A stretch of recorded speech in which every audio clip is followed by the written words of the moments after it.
60টি বর্জনীয় 1 নাম্বার, বিলম্বে ইফতার করবেন না কখনো। 1 নাম্বার, দেরি করে ইফতার করা নিষিদ্ধ। ইহুদিরা দেরি করে ইফতার করে। 2 নাম্বার, রমাদানের পবিত্রতা বজায় রাখবো। কোনো তর্ক বিতর্ক অশ্লীলতায় আমরা জড়াবো না, ঝগড়া করবো না, সরাসরিও না, ফেসবুকেও না। 3 নাম্বার, আমরা মিথ্যা বলবো না। যে রমজানে মিথ্যা কথা, মিথ্যা কাজ, মিথ্যা সাক্ষী ছাড়তে পারে নাই, তার না খেয়ে থাকা, উপবাস থাকা দিয়ে আল্লাহর কিছু যায় আসে না।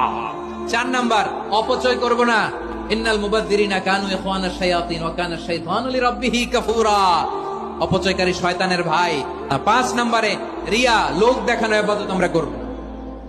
লোক দেখানোর জন্য নামাজ, রোজা, জিকির, তেলাওয়াত, দান সদকা এগুলো করলে আল্লাহর দরবারে এগুলো কবুল হবে।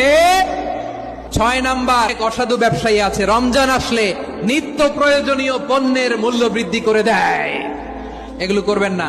7 নম্বরে, সর্বশেষ কথা, অধীনস্থ যারা আছে তাদের কাজের চাপ আপনারা কমিয়ে দিবেন।